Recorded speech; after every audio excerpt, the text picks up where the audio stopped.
suatu percobaan. Kita nggak mau. Kita mau yang sehat. Lalu meningkatlah orang ingin agar aman. Saya butuh selain rumah itu bisa aman. Ya. Ya. Keuangan saya stabil sedikit. Saya bisa naik motor yang luar biasa. Ya. Ini meningkat lagi. Ada unsur security-nya. And then unsur ketiga sosial. The need for being loved, belonging, inclusion. Saya ingin bisa berinteraksi dengan orang gitu. Saya ingin punya banyak komunitas. Ya. Itu Ya. sudah sosial. Lalu ketika kita semakin tinggi, kita punya ego. Saya butuh the need for self-esteem, power, recognition, prestige. Saya bisa menjadi pemimpin tertinggi di suatu komunitas. Saya ingin dipandang orang sebagai orang yang kaya terpandang. Itu ada ego di situ. Meningkat lagi, self-actualization. The need for development and creativity. Anda di sini sudah paham kan? Mantan wakil presiden Yusuf Kala. Ya. Itu kurang kaya apa lagi teman-teman? Kenapa dia mau jadi wakil presiden? Self-actualization. Aktor Amerika Serikat, Arnold Schwarzenegger, bintang Terminator. Itu kalau sekali main film bayaran 20 juta dolar. Kenapa dia kok mau jadi gubernur di negara California, negara bagian Amerika Serikat, yang hanya dibayar 3.000 US dollar? Self-actualization. Yang tinggal di desa, sudah kaya, sudah punya sawah. Kenapa mau jadi kepala desa? Pengakuan orang. Nah, itu teori dari Maslow. Disesuaikan dengan kondisi era kita. Sekarang ini saya katakan era kita ICT ya. ICT ini artinya adalah information, communication, and technology. Orang memadukan antara informasi dan teknologi. Perkembangannya sangat cepat. Nah, itu adalah hal-hal yang dibutuhkan oleh orang zaman sekarang ini. Nah, lalu di era ICT muncullah yang namanya adalah Wi-Fi and baterai. Ini era cyber. Ayo sekarang nggak ada yang bisa laku nyewakan kos-kosan kalau nggak ada Wi-Fi gratis. Ya, ini kalau orang bilang Wi-Fi, ya. Semua warkop, warung kopi nggak ada yang nggak punya Wi-Fi. Ya. Bahkan lebih bingung nggak punya HP ketinggalan daripada dompet ketinggalan. Ya. Kalau sudah punya Wi-Fi, butuh charger yang bagus. Ya. Saya bayangkan misalnya kalau Mas Wahyu nggak punya Wi-Fi, nggak punya charger, wah dia bingung. Ini selingkuhan saya nanti ngubungi saya gimana ini? Ah ya, itu bahaya. Nanti saya menghubungi Mbak Cut, jangan sampai istri saya ketahuan gitu. Nah itu bahaya. Sama Cut nanti diambilkan harimau Sumatera ya. Itu masih banyak itu harimau Sumatera. Harimau Sumatera itu bisa ngalahkan buaya Sidoarjo ya. Hati-hati Mas Bayu. Itu. Nah itu contohnya. Bukan buaya sampean Mas, sampean bajul ya. Itu contohnya. Ya. Ini berarti di sini jangan sampai lepas dari yang namanya baterai and wifi karena ini adalah orang tidak bisa lepas dari namanya handphone. 99% orang Indonesia itu nggak bisa lepas dari namanya handphone. Jumlah penduduk Indonesia itu adalah 283 juta yang terakhir. Tapi pengguna handphone di Indonesia 295 juta. Lebih banyak punya handphonenya daripada penduduk. Berarti orang bisa lebih dari 1-2 handphone. Ya. Apalagi kalau selingkuhannya 3 handphone, 4 sama punya dia. Nah itu adalah contoh kenapa handphone itu nggak perlu mahal-mahal, penting terjangkau saya beli. Makanya Oppo nomor 1 di Indonesia, Samsung kalah. Padahal Oppo sudah bilang aku ora popo ya, tapi dia tetap nomor 1. Ya. Itu adalah contoh di Indonesia itu yang namanya handphone nomor satu. Ya. Dan sekarang atribut rumah makan, restoran tidak bisa lepas dari fasilitas wifi. Ya. Ya. Oke, Indonesia juga punya banyak sumber ekonomi, sumber daya alam. Anda harus bersyukur objek wisata kita ini paling banyak di dunia ini. Pulau Komodo, ya, Mandalika yang cantik, yang indah. Setiap pembalap MotoGP atau pembalap Superbike itu mengatakan kalau saya berbalap di Mandala ini bukan cari menang lagi, tapi menikmati keindahan alam. Ya, itu adalah contoh, itu punya kita sendiri. Lalu manusia diberkahi yang namanya adalah mental, keterampilan, dan keahlian. Kita harus bersyukur kita diberi otak. Otak kita tuh berharga. Otak kalian tuh kalau digunakan, dimanfaatkan, Anda bisa mengalahkan yang namanya Raffi Ahmad. Karena itu mahal sekali. Itu dari mana? Dari otak yang berkembang bisa menjadi mental, keterampilan, dan kita punya keahlian. Itu yang harus kita jaga. Ya. Lalu dari hasil olah otak manusia ini dan kemampuannya, maka manusia bisa membuat mesin, gedung, jalan, dan sebagainya. Yang disebut dengan mampu membangun infrastruktur, jalan tol, pelabuhan, bandara, dan semuanya. Ya, itu adalah contoh bagaimana kita, nah nanti ini bisa dibuat Anda. Pak, saya mau bangun pelabuhan, Pak. Bagus, biar kapal bisa lewat, kapal bisa bersandar. Bagus. Nanti Mbak Yunita bilang, Pak Andi, saya juga membangun pelabuhan, Pak. Pelabuhan apa? Pelabuhan hati untuk mas yang lain. Oh, nggak apa-apa. Ya. Itu juga bagian dari yang namanya investasi hati. Nah, syaratnya mas kawin 3 kilogram. Ya. Aduh. Kalau mas kawin seperangkat alat sholat, lah gampang. Sah, sah, sah. Yang berat itu barangnya apa? Itu bentuk dari sebuah kekayaan. Menurut kakek saya dulu. Nah, ini pertanyaan dari Mbak Desti yang suka menabung.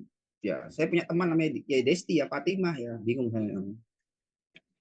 Ini bedanya antara microeconomics and macroeconomics. Ya. Di mikro ini kita mempelajari bagaimana teori produksi, biaya, penerimaan, keuntungan, manfaat. Ini ada di industri rumah tangga dan kondisi yang ada di perusahaan kita. Ini di sini. Ya. Teori pasar, upah, dan faktor produksi. Lalu ketika kita menjadi pejabat, bupati, dan lain-lain, kita akan belajar namanya macroeconomics. Kita mengukur bagaimana pendapatan nasional, bagaimana pertumbuhan ekonomi, dan ada inflasi ya. Ingat, di ekonomi ada dua ya. Inflasi itu artinya harga naik, deflasi harga turun. Jadi ada inflasi. Lalu kita juga belajar tentang investasi. Pak Prabowo kok jalan-jalan enak ya ke Brasil. Itu bukan jalan-jalan. Dia jalan-jalan ke Cina, ke Brasil itu untuk apa? Untuk mengundang orang Pinjam untuk uang. berinvestasi di Indonesia. Ya. Pinjam uang, Pak. 100. Hah? Pinjam uang. Iya.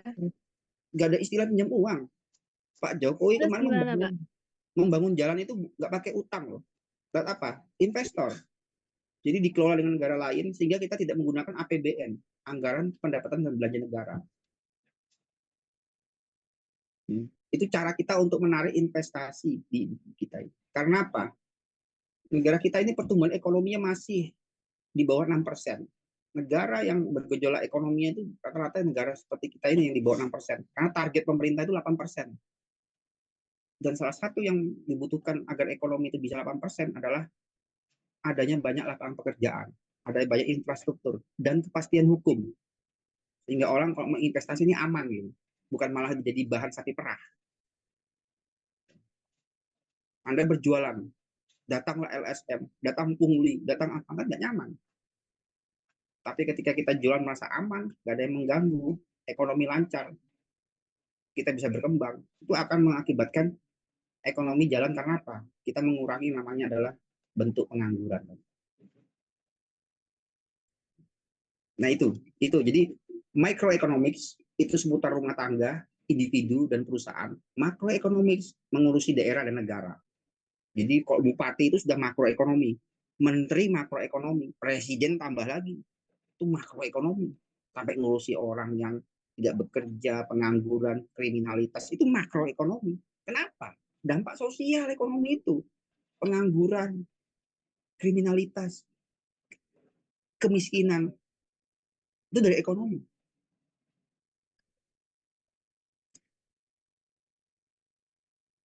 Kemudian, di dalam ekonomi ada evolusi. Ada barang yang harganya naik, ada barang yang semakin tahun semakin turun. Ya. Nah, barang yang naik ini disebut dengan namanya inflasi. Sedangkan barang yang turun itu adalah deflasi.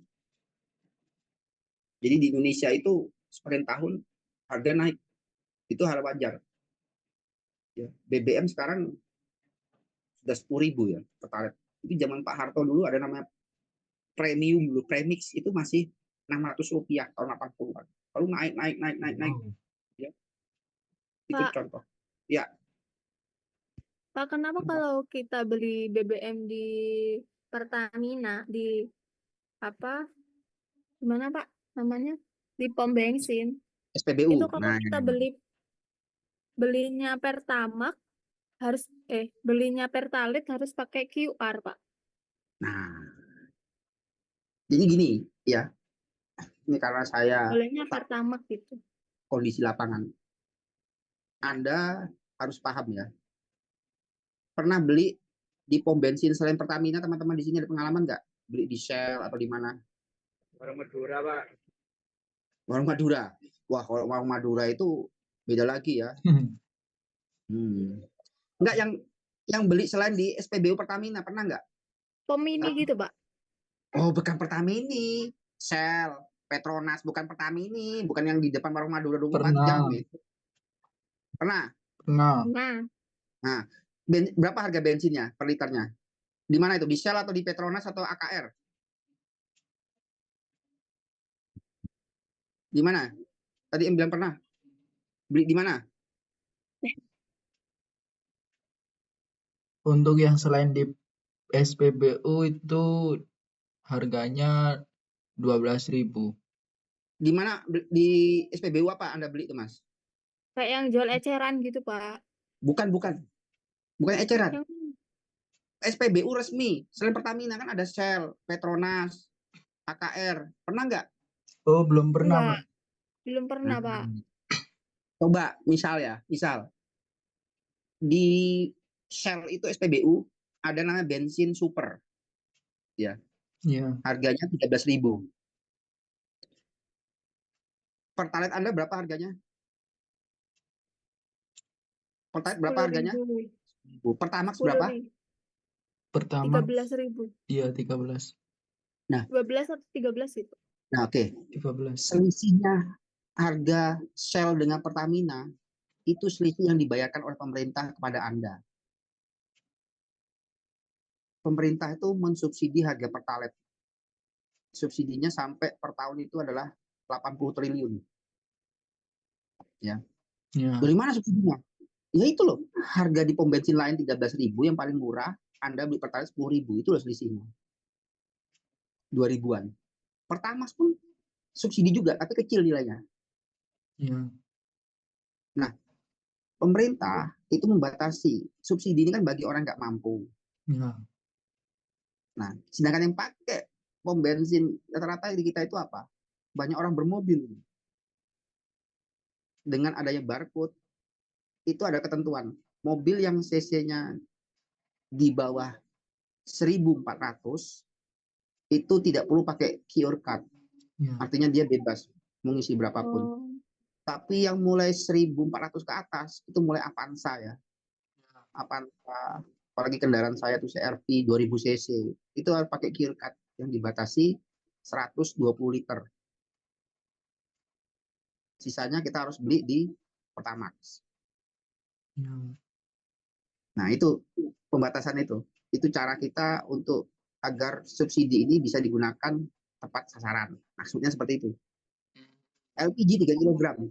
Anda harus tahu itu. LPG itu dituliskan hanya untuk rakyat miskin. Rakyat miskin. Sedangkan restoran-restoran masak ada juga pakai 3 kg kan. Orang-orang kaya pakai 3 kg. Iya, ada. Ada. Padahal itu kita sebaiknya memakai yang 12 kg atau yang melon, yang warna pink. Nah, Ya. itu cara pemerintah untuk agar penggunaan itu tidak digunakan. Beda loh sama Jakarta. Kalau Jakarta orangnya sadar loh. Kalau dia mobilnya bagus, cc-nya besar, dia akan membeli bensin yang bukan yang paling pertalite, tapi yang di atasnya. Pertamax, turbo atau apa. Ya. Karena sesuai dengan spesifikasi mesinnya. Itu kan cocok untuk angkot, ya, Ya. Agia, Ayla, mobil kecil. Jadi itu cara pemerintah untuk, belum lagi nanti pemerintah juga membuka makan siang gratis. Itu juga perlu dana. Jadi dia memotong anggaran di SPBU tadi itu. Oke, ada yang lain bertanya? Jadi Anda belajar ekonomi ini belajar hal nyata yang kita hadapi sehari-hari. Ya. Kalau dosennya saya ngajarin ekonomi adalah bosan Anda nanti. Ya, di sini kita mempelajari hal yang nyata. Ya. Nah, kita belajar lagi dari sisi ekonomi itu sebagai pengusaha. COVID kemarin kita diserang, badai COVID. Ya, kita nggak punya uang, banyak perusahaan tutup. Sebagai pengusaha, mem-PHK karyawan itu adalah alternatif terakhir. Ya, kita harus bertahan Ya. agar perusahaan tidak tutup. Maka banyak perusahaan yang melakukan aktivitas jemput bola agar bisa bertahan. Ya, ini contohnya. Restoran ini akhirnya turun ke jalan. Ya. Dia turun ke jalan. Apa tujuannya turun tadi ini? Dia jemput bola. Dia jual dalam bentuk bingkisan ini ke jalan raya dengan harga yang menyesuaikan. Ini perusahaan loh ini. Tawan ini. Ada yang pernah makan di sini nggak? Tawan. Belum. Nggak pernah, Pak. Nah, Kayaknya selain Belum restoran pernah. ada banyak, Pak, yang turun ke jalan banyak. gitu.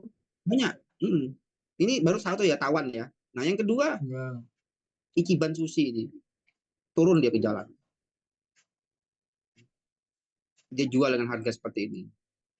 Agar apa? Bisa bertahan.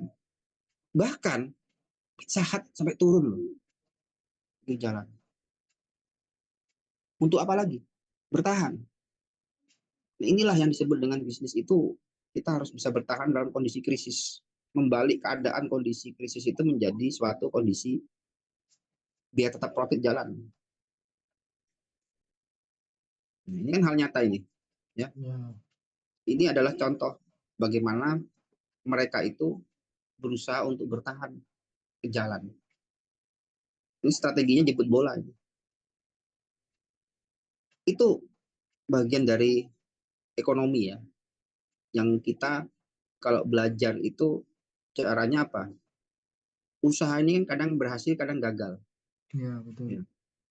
Tapi kegagalan itu jangan dijadikan hambatan untuk mau maju. Ya. Karena justru dari gagal itu kita malah bisa sukses. Ya, Pak. Ini saya kasih resepnya yang nyata. Ya. Ya. Ini saya by experience ya. Saya ini kalau jadi dosen nggak sombong ya, tapi congkak aja sih.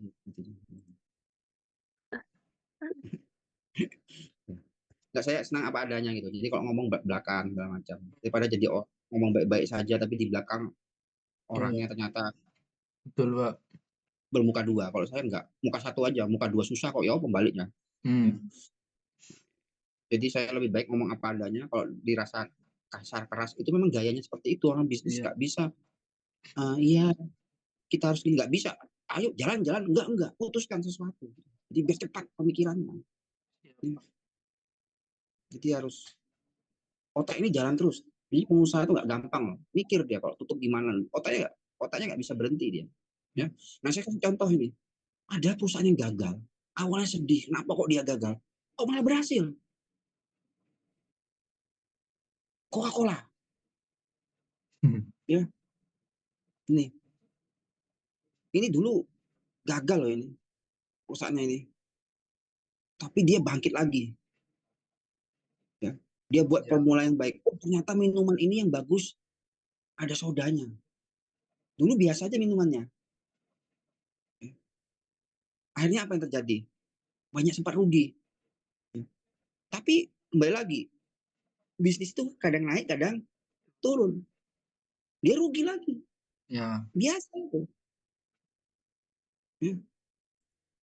McDonald's. Ada isu Israel, penjualan ikut turun. Ada isu pendukung ini. Ingat ya, itu black campaign. Cara orang membuat isu agar usaha kita itu bisa bangkrut, banyak cara. Itu di warungnya Mas Aril, jangan makan di situ. Kenapa? Dia pakai celana dalam di kuahnya. Kadang seperti itu ada itu, black campaign itu. Isu-isu negatif, bagaimana cara kita melawannya? Anda bisa lihat. Ya, open kitchen. Jeko itu kan open kitchen. Itu yang kita harus pahami. Jadi bisnis itu nggak semuanya McDonald's bisa naik turun, ada kadang bangkrutnya juga. Gitu. Ya. Ini gagal total loh ini. Ya. Jadi Anda Zuni ini gagal total 2007 ini. Produknya dia tutup sekarang perusahaan.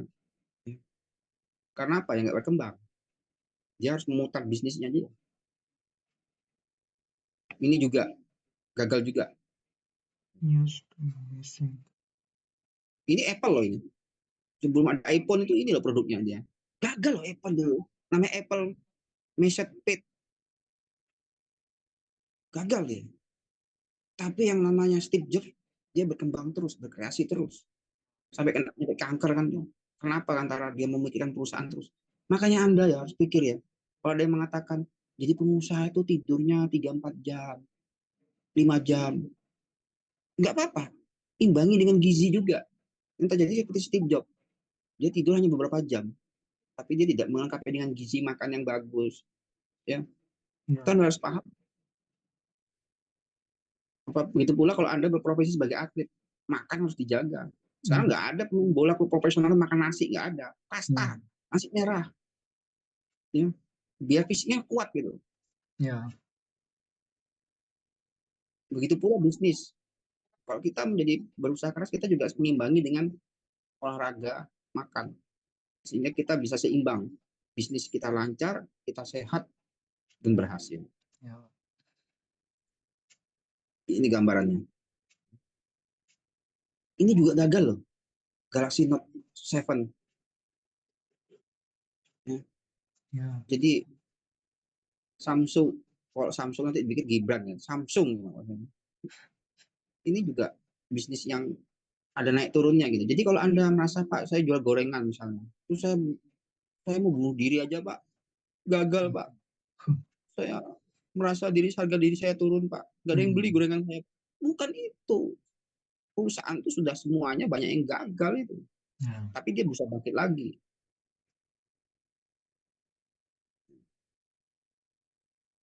Nah itulah teman-teman harus siap mental, harus siap risiko bisnis itu. Jangan hanya untungnya doang, hanya melihat enaknya doang. Tapi lihat juga naik turun bisnis itu menghantui kita. Naik turunnya bisnis itu akan menghantui semua pengusaha. Kita harus punya strategi manajemen yang pas agar perusahaan ini tidak terlalu bangkrut dan bisa menghindari yang namanya kebangkrutan tadi.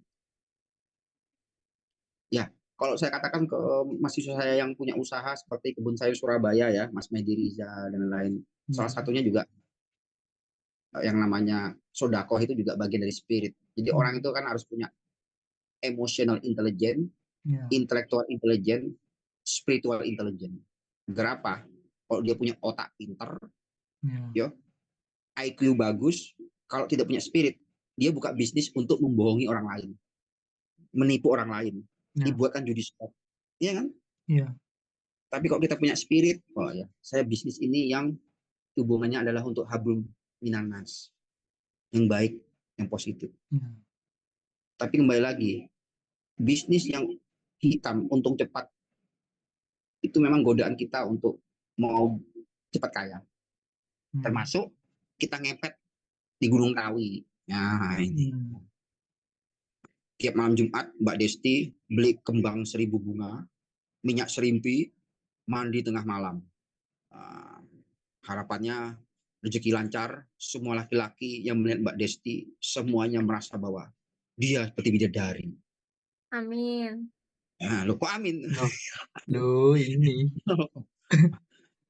Nanti kalau Amin besoknya ya meniru kayak Mbak Desti, besoknya bukan malah jadi bukan jadi cantik, langsung ke dokter, kena masuk angin, asam lambung, ya, kemudian karena makan kembang pencernaannya terganggu, Iya. ya.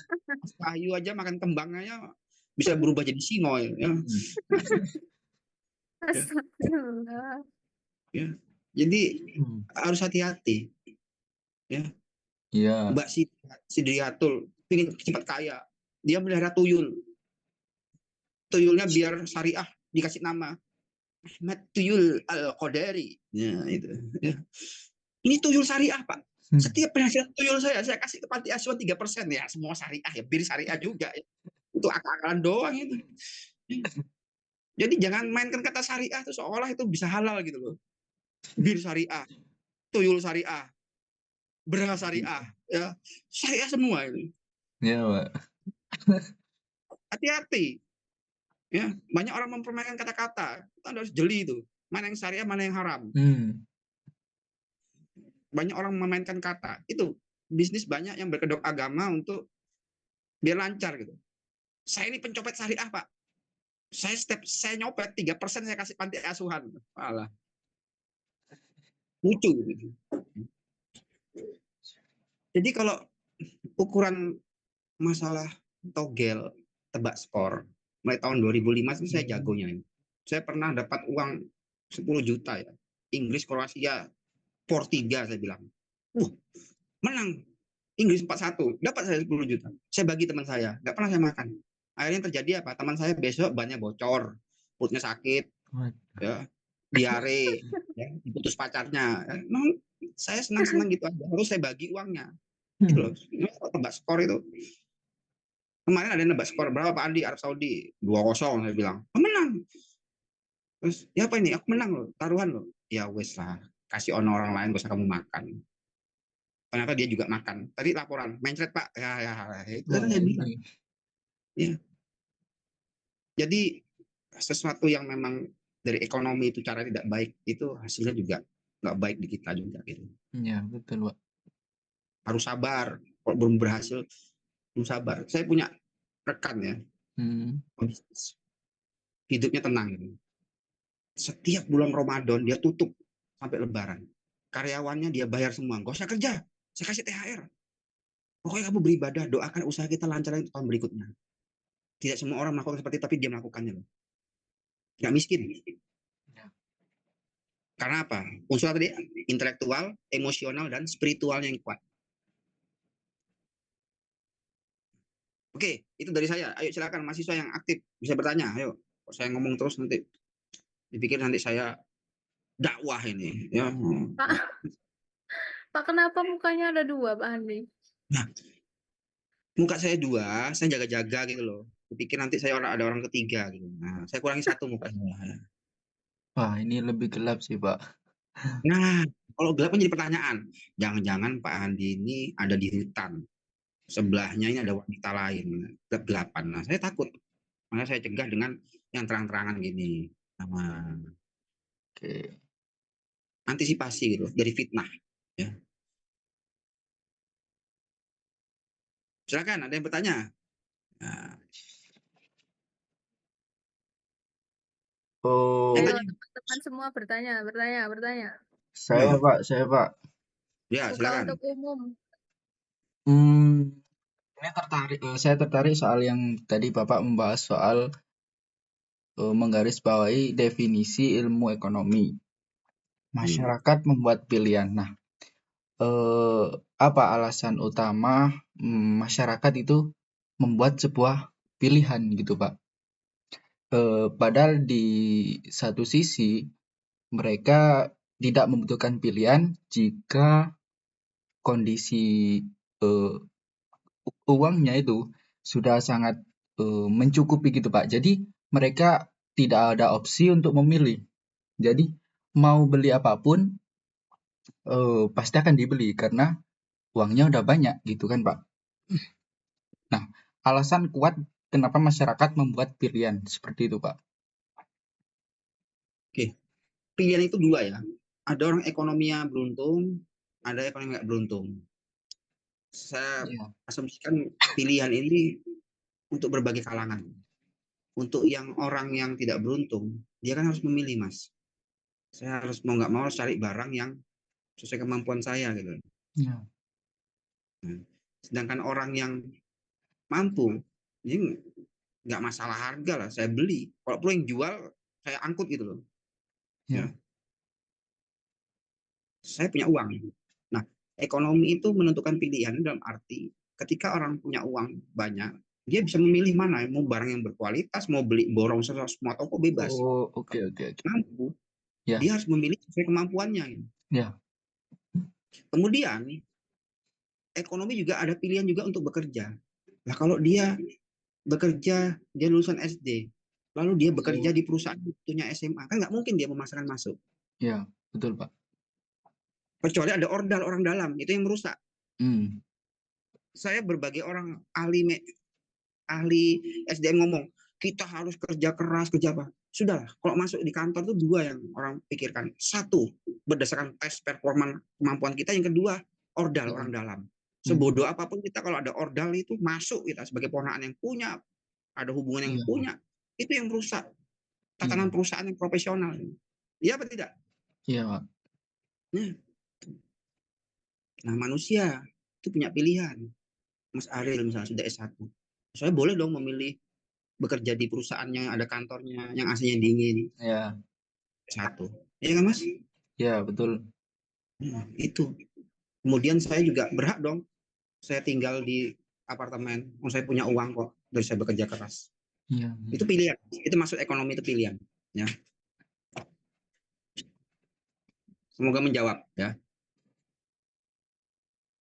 Nah, Yang lain hmm, ada lagi? ya, Apa? saya izin men-follow up. Kalau ada dua kemungkinan orang yang bisa memilih gitu kan Pak. Di satu sisi orang yang mempunyai uang, tapi di sisi lain mereka cuman ada satu pilihan, yaitu orang yang mungkin kurang mampu.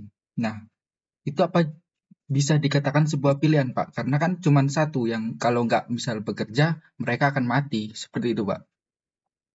Oke. Ekonomi itu ada dua ya. Yang secara nyata.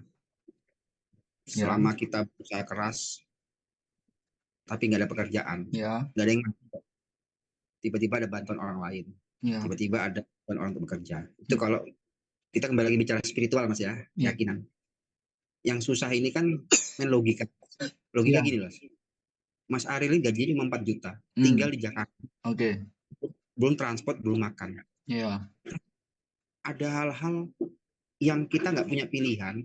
Kadang-kadang kita bisa lebih dari itu loh Mas. Kita bisa memilih dari apa? Tiba-tiba kita ada rezeki. no, oke. Ya. Yang kedua, Mas Ariel gajinya sedikit, Ya. tapi sehat Mas, nggak pernah sakit. Itu rezeki nggak? Ya, termasuk rezeki. Rezeki juga. Iya. Bayangkan Mas Wahyu gajinya 10 juta, tapi tiap 3 hari sekali dia harus berobat ke spesialis karena ada penyakit kelamin misalnya. Dia harus suntik 800.000. Contohnya aja. Contohnya aja. Tiap 3 minggu suntik lagi sifilis. Tiap minggu sudah berapa jutaan yang dihabiskan. Akhirnya uangnya habis berobat gitu loh. Contohnya. Iya. Kita kan nggak memilih itu, tapi kita kan pengen sehat. Iya Pak. Jadi ada orang yang tidak mampu, tapi dia bisa bertahan. Ekonomi itu ada nyata, ada tangan Tuhan, Mas. Oke. Yang tak terduga. Dan Siap, kalau siap. Anda berpikir logika, pasti banyak orang bunuh diri karena tidak bisa makan. Iya. Tapi nyatanya enggak. Itu. Bisa dimasuk pikiran Anda, Mas ya? Iya Pak, terima kasih. Saya kira sudah. Ya. Karena kan Anda kan kalau percaya dengan negara ini, dengan agama Anda, kalau Anda berusaha keras, Tuhan kan tidak tidur kan? Iya, Pasti ada cara. betul Pak. Yang penting usahanya ya, Pak. Usaha Kalau dulu. cuma doa itu nggak berusaha ya sama Nggak aja. bisa. Nggak Oh. bisa. Nabi pun juga dia agar negara agamanya bisa jalan itu dia usaha akan dakwah. Nggak mungkin dia berdiam diri semedi terus tiba-tiba besar agamanya. Nggak bisa. Usaha. Manusia kok. Tapi ada satu eh, cerita nih Pak soal usaha atau doa gitu ya. Soal Imam Hambali dan juga Imam Maliki yang mereka sama-sama yang satu mereka berusaha untuk mendapatkan sebuah anggur, tapi yang satu berdoa soal kalau semisal nanti bakalan ada orang yang memberi saya anggur. Nah, orang tersebut, nah itu Imam Hambali sendiri. Ya kembali lagi Mas ya, udah jelas ya Iya, bahwa kalau kita hidup di dunia ini kita jemputlah rezeki sebanyak mungkin, kan banyak iya, cara kan. siapa? Anda misalnya nggak punya rumah, tapi Hmm, Anda dapat kaya, Anda dikasih rumah satu, itu rezeki. Coba Anda nyicil berapa itu biaya. Jadi tak terduga itu nggak bisa dinilai dengan materi semuanya. iya, Anda mudanya orang baik, ketika ke depannya itu akan balasan Anda baik, masih muda itu akan dibalas ke depannya, ada itu tak iya, terduga itu. betul itu. Selama kita jangan berbisnis yang langsung mau cepat kaya, misalnya jadi kurir narkoba, kurir sabu, itu kan orang yang berpikir pendek, Iya, ingin cepat. Ya. Tapi kembali lagi karena melangkahnya menyalahi aturan yang ada secara hukum dan agama, iya, cepat juga kan terkena dampaknya langsung dari tangkap polisi atau apa. iya, Pak. Jadi sama kayak Sintayong, membangun suatu ekonomi, membangun suatu tim itu perlu proses. Iya, Percaya betul. proses, bukan sulap. Saya gini-gini juga ahli strategi menyusun, karena saya analis sepak bola, jadi saya paham strategi 4-3-3-3. Jadi kok bicara saya sepak bola ini silahkan sama saya. Sekarang pun masih aktif menjadi pemain tarkam, kiper. Saya pernah main bola sehari 4 kali. Kok bisa kuat Pak? Pagi, siang, malam 2 kali. Ya kiper tuh kan di gawang, jadi enggak. Ya kiper kan di gawang aja. Ya. Kalau nggak ada serangan ya tidur-tiduran di gawang. Harus Iya, capek. iya, Nah, baik Pak. itu.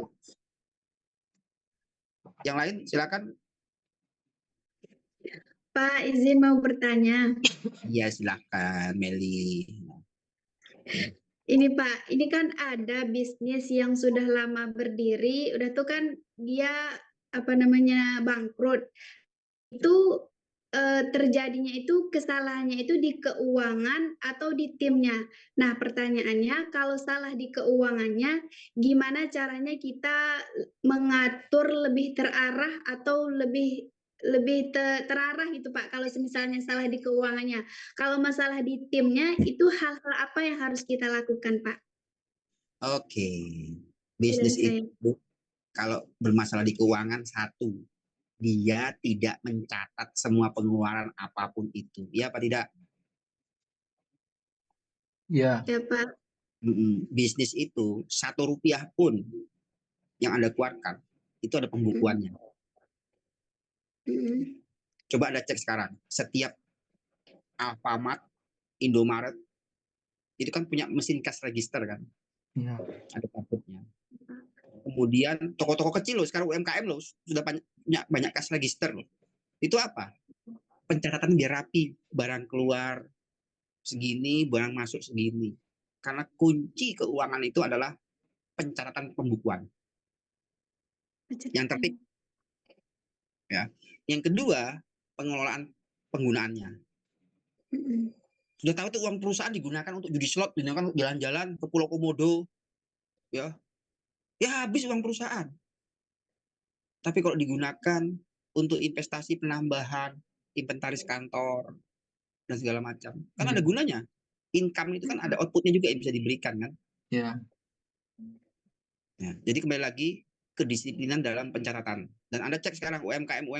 Ini kalau Anda ada kuliah offline, saya kasih video contoh banyak UMKM kecil pun dia sudah pakai mesin cash register. Bagaimana dengan salah keuangan orangnya? Ada 2. Salah dalam strategi itu pimpinannya, salah dalam memilih orang itu orang di lapangannya. Oh iya. Ya.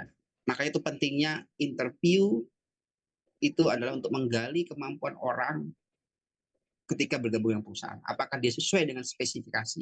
Kita cari orang penjual misalnya, tapi dia nggak bisa ngomong. iya, Salah juga. Orang sales itu kemampuan public speaking utama, berbicara, iya, kemudian mendengarkan dan memberi solusi kepada customer. Itu Ada orang pintar bicara, Pak, tapi ngomong hadis-hadis. Ya nggak bisa juga orang membeli kasih hadis. Dalam hadis, Allah Subhanahu wa Ta'ala, Anda berjuang. Nggak cocok juga. Gitu. Karena apa? Kita ini Pancasila. Kita menghadapi orang non-agama Islam juga. Gitu. Makanya diperlukan yang namanya adalah the right man on the right place. Orang yang berada di posisi tersebut adalah orang yang tepat sesuai dengan keahliannya ke bidangnya dan penguasaannya. Kalau dia belum menguasai, dia bisa jadi MT, manajemen trainee, dia bisa magang dulu, belajar dulu. Ya. Itu ya Mbak Meli ya, yang sekiranya harus bisa dipahami ya. Ya, siap Pak. Terima kasih ya Pak. Sama-sama. Jangan lupa nanti bawa harimau Sumatera ya, sama Surabaya. Ada yang lain? Pak mau tanya Pak. Pas.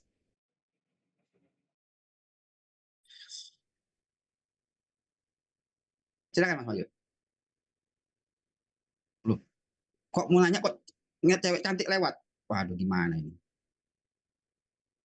Apa yang tanyakan Mas? Mas, suaranya nggak kedengaran. Halo. Ya, silakan. Hai. Halo Pak. Ya, halo, silakan. Tanya. Pak, kan kalau saya mau buka usaha, terus habis itu ada teman saya yang join usaha tersebut. Tapi kebanyakan itu dia itu apa ya, bangkrut gitu loh Pak. Kalau lebih dari 2 orang yang mengelola. Itu kenapa ya Pak ya? Oke.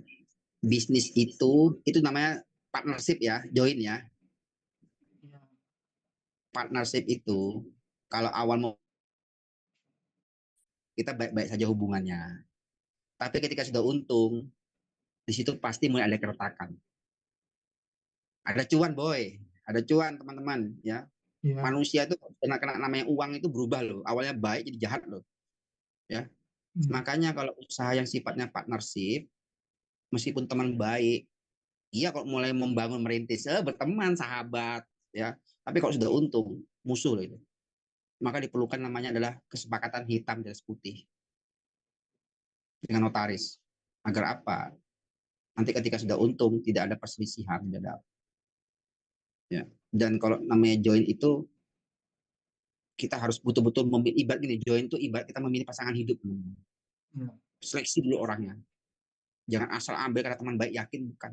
Kalau sudah masalah uang Mas Bayu ya, orang jahat bisa jadi orang baik, bisa jadi jahat Mas. Teman bisa jadi musuh. Saudara bisa juga jadi dibunuh. Saudara kandung pun bisa bunuh-bunuhan Mas. Ya. Jadi itu tadi itu. Harus betul-betul diseleksi betul, ada perjanjiannya sehingga ketika untung itu tidak saling merugikan. Dan kembali lagi harus jelas rule-nya. Kalau misalnya teman Anda itu hanya bisa punya uang, Anda mengelolanya, dibuat di rule perjanjian itu. Saya mengelolanya, Anda cukup support dana. Operasional saya tanggung jawab. Pokoknya untung segini dibagi segini. Itu harus jelas aturannya itu.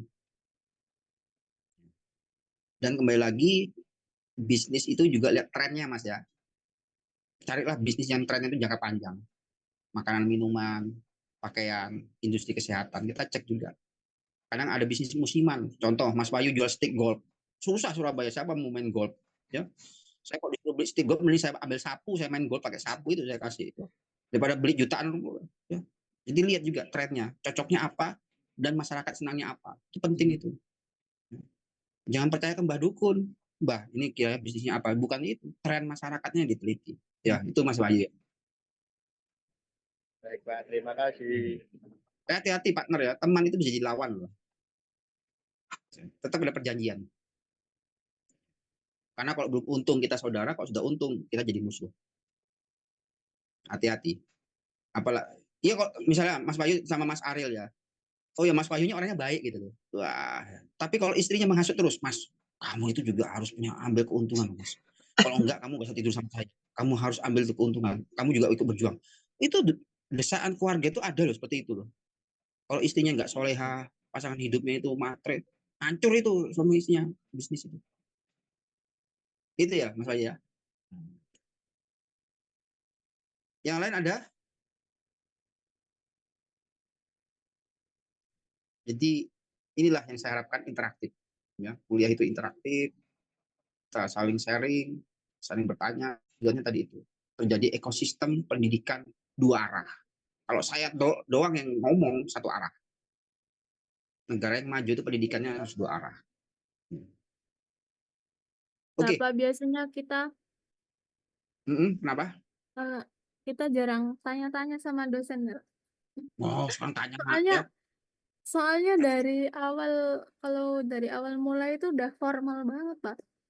Dosen tanya, nanti kalau dia nggak tanya, nggak pernah belajar, dia stroke, makan terus, nggak pernah belajar.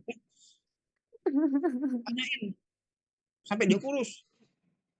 Saya gitu. Saya ini juga, saya bukan motivator ya, tapi Iya. saya provokator. Daripada saya motivator, saya provokator. Kalau dia nggak ditanyain, dia merasa paling benar. Udahlah. Manusia itu kalau nggak dikembangkan otaknya, dia akan merasa dia terhebat gitu. Tanyain aja. Ya. Kalau dia tanya, yang menyuruh Anda gini siapa? Bilang aja Pak Andi gitu. Ya. Iya, siap. Kan nama saya. Baik, Pak, baik. Ya. Saya pasang badan. Kalau ada dosen yang marah karena ditanyain terus, saya pasang badan. Gak usah jadi dosen. Ya. Jadi penyamun. Jadi ahli nujum. Ya. Harus siap ditanya itu. Jadi kembali lagi, saya bukan motivator ya, tapi provokator, tapi yang positif loh. Ya. Iya, siap Pak. Nah, materi akan saya share ya setiap perkuliahan ya teman-temannya di grup ya. Iya, Jadi siap Pak. Baiklah. pasti saya share. Jadi setiap ada info kuliah di grup juga, ada izin juga di kuliah juga. Saya harapkan semuanya bisa on cam semua. Hari ini masih ada dispensasi, besok sudah akan dihapus karena saya betul-betul menjalankan etika tatap muka. Ya, baik Pak. Face to face, ya face to face. Pak, saya ada kerja, bekerjalah. Karena Anda dengan bekerja itu Anda juga bisa bayar kuliah kan. Jadi saya tidak mau terlalu ini ya. Kecuali kalau Mas Wahyu bilang, Pak Andi, saya off cam, kenapa? Ada janda cantik, seksi Pak lewat. Wah, nggak bisa saya itu. Ya. Tapi kalau bekerja, silakan. Oke, mungkin itu dari saya. Ya, terima kasih banyak. Mohon maaf jika ada salah kata karena saya manusia biasa. Yang sempurna hanya Tuhan Maha Esa Allah Subhanahu Wa Taala ya. Saya nggak ada apa-apanya dibanding ciptaannya. Saya akhiri. Assalamualaikum warahmatullahi wabarakatuh. Selamat malam, salam sejahtera, Om Swastiastu, Namo Buddhaya, salam kebajikan. Ya.